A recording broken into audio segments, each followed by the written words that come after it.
खासकर अगर आप व्यापारी हैं या अपने किसी दोस्त रिश्तेदार को अगर आपने पैसे दिए या किसी भी व्यक्ति से आपको पैसे का लेन देन करना है तो आपको सुविधा होती है। क्या सुविधा?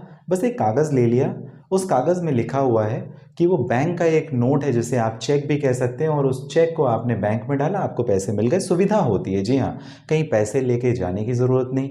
खासकर प्रॉपर्टी के मामले जहाँ पर एक नया कानून आता है और भारत सरकार कहती है कि वे 20,000 से ऊपर का ट्रांजेक्शन ना आप कैश में अब नहीं कर सकते, नहीं तो उसकी वैलिडिटी अगर होगी तो आप उसके लिए खुद जिम्मेदार हैं। तो लोगों ने चेक से ज़्यादा पेमेंट करने शुरू कर दिए। खासकर जो व्यापारी वर्ग होता है जहाँ पर डेली उनका कुछ ना कुछ हर दिन लेना देना है, कुछ पैसे लेने हैं, कुछ पैसे देने हैं, चेक का बहुत ज़्यादा इस्तेमाल करते हैं। और ऐसी स्थिति में फ्रॉड होने, चीटिंग होने, किसी मुसीबत में फंस जाने या अपने फंसे हुए जो पैसे हैं, जो दिया गया सामान है, उसके बदले आपको एक चेक का कागज़ तो मिल गया, लेकिन वो कागज़ आपके किसी काम का नहीं है जब तक उससे पैसे रिकवर ना हो जाए और आपके अकाउंट में आ ना जाए।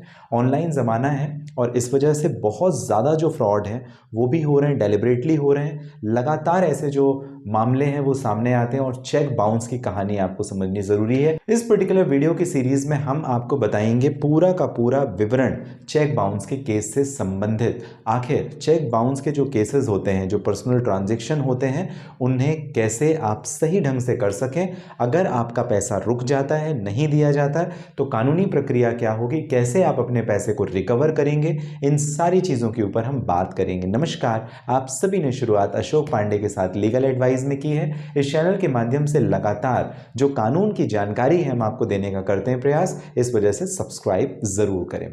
चलिए सबसे पहले जरा समझते हैं कि आखिर कारण क्या है, क्यों हम चेक का इतना ज़्यादा इस्तेमाल करते हैं। इसके पीछे सबसे बड़ी जो बात है ना, वो है ट्रांजैक्शन। बड़ा स्मूथ, बड़ा इजी हो जाता है। आपने एक चेक फाड़ा, साइन किए, दे दिए अमाउंट डाल के, और उसने सबमिट किया, उसके अकाउंट में, आपके अकाउंट से पैसे कट के उसके अकाउंट में क्रेडिट हो जाते हैं।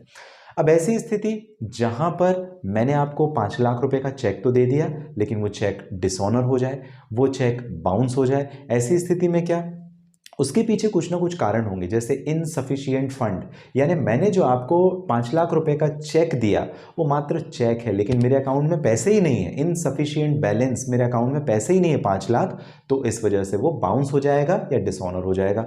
दूसरा, एक्सपायर्ड वैलिडिटी का चेक मैंने आपको दे दिया, क्योंकि उसकी वैलिडिटी होती है 3 महीने।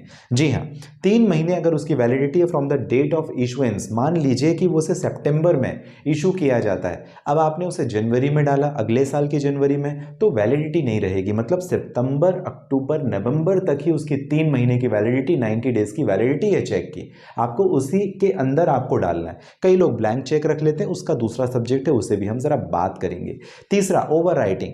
कई बार ऐसा होता है ना, स्पेलिंग मिस्टेक हो जाती है। जैसे मैंने लिखा 5 लाख रुपीस ओनली, अब 5 के ऊपर मैंने डबल लिख दिया, तो ओवर राइटिंग हो जाती है। या कोई शब्द बीच में FIVE की स्पेलिंग कुछ मिस्टेक हो गई, मैंने स्पेलिंग कट कर दी, तो इसमें ओवर राइटिंग हो जाती है, और ओवर राइटिंग की वजह से भी आपका जो चेक है वो बाउंस हो जाता है। चौथी एक कंडीशन बनती है जहां पे सिग्नेचर मिसमैच। देखिए, 2 चीजें आप समझिए, ड्रॉअर और पे।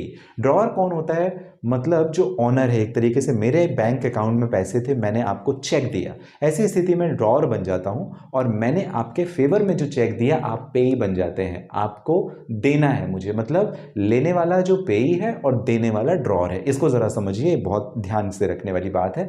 तो ऐसे में जो ड्रॉअर यानी मैं हूं, मैंने जो सिग्नेचर है ना गलत कर दिया। मैंने सिग्नेचर ऐसे बनाने थे, मैंने सिग्नेचर कुछ अलग ही बना दिए, तो ऐसी स्थिति में भी चेक बाउंस हो जाता है। तो हमेशा ध्यान रखें, जब कभी भी आप चेक जिस व्यक्ति से ले रहे हैं, क्या उसके सिग्नेचर वैसे ही जैसे उसने बनाया, नहीं तो सिग्नेचर मिसमैच की वजह से भी आपका जो चेक है वो बाउंस हो जाता है।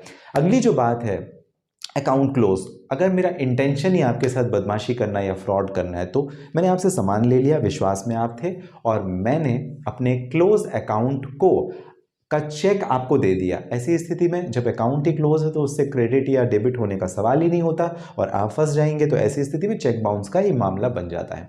अगली एक कहानी आती है जहां पर स्टॉप पेमेंट की बात होती है। मान लीजिए आपका और मेरा पहले से कुछ ट्रांजैक्शन था, लेकिन आपका और मेरा विवाद हो गया। जैसे फॉर एग्जांपल, आपने मुझे कुछ सामान देने थे, उस सामान के बदले मैंने आपको चेक एडवांस में दे दिया 5 लाख रुपए का, लेकिन वो सामान आपने मुझे पहले पहुंचाया ही नहीं, वो गुड्स मुझे सप्लाई हुए ही नहीं। ऐसी स्थिति में मैंने एडवांस एक स्टॉप पेमेंट लगा दिया, ऑनलाइन भी हो जाता है, इंटरनेट बैंकिंग के माध्यम से, या बैंक को एप्लीकेशन लिख करके मैनेजर को, वो भी हो जाता है। मैंने अगर स्टॉप पेमेंट कर दिया तो भी आपका जो चेक है वो डिसऑनर हो जाएगा। तो ये 5-6 कंडीशंस होती हैं जहां पर इनसफिशिएंट फंड, जो चेक की एक्सपायरी डेट है वो निकल गई, ओवर राइटिंग ये भी एक इंपॉर्टेंट है, सिग्नेचर मिसमैच, या अकाउंट जो आपका है वो क्लोज कर हो गया है, यानी मैंने जो आपको पेमेंट देना था मेरा अकाउंट, बैंक अकाउंट क्लोज हो गया है, या स्टॉप पेमेंट मैंने लगा दिया। ऐसी कंडीशन में चेक बाउंस के मामले बन जाते हैं। अब अगर चेक बाउंस के मामले बन गए हैं तो ऐसी सर्कमस्टांस में आप क्या करेंगे? देखिए, आपको घबराने, चिंता करने, परेशान होने की जरूरत नहीं है। क्यों? क्योंकि इसके लिए एक स्पेसिफिक कानून है। स्पेसिफिक जो कानून है उसे हम बोलते हैं नेगोशिएबल इंस्ट्रूमेंट एक्ट। और ये जो नेगोशिएबल इंस्ट्रूमेंट एक्ट है उसकी धारा 1881 का जो एक्ट है उसकी धारा 138, नेगोशिएबल इंस्ट्रूमेंट एक्ट NIA, ये इंपॉर्टेंट है। तो 138 के हिसाब से आपका जो लॉस हुआ है, आपका जो नुकसान हुआ है, वो कोर्ट आपको रिकवर करके दे देगी। क्या उसके लिए प्रक्रिया? लीगल नोटिस एक भेजिए। लीगल नोटिस में जो भी आपका अमाउंट था, 5 लाख का अमाउंट था ना आपके मेरे बीच में, 5 लाख की रिकवरी के लिए एक लीगल नोटिस आप भेजिए NIA की धारा 138 के अंतर्गत, और उसमें मेंशन कीजिए जो भी स्पेसिफिक रीजन आपके बैंक के रिटर्न मेमो में आया है। फिर 15 दिन का टाइम आपको उसे देना है। 15 दिन के अंदर या कि वो आपको पैसे दे दे या वो जवाब दे कि ऐसा क्यों हुआ है।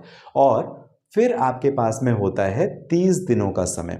30 दिन का समय आपको कोर्ट में केस फाइल करने का, अगर फिर भी आपको पैसे नहीं मिले। सीरीज में हमारे साथ जुड़े रहेंगे, पूरी जानकारी देने का मुझे आपको रहेगा प्रयास। जुड़िए, समझिए आखिर चेक बाउंस के केसेस कैसे होते हैं, लीगल प्रक्रिया कैसे होती है कोर्ट में, पूरी बात आपको मैं बताऊंगा।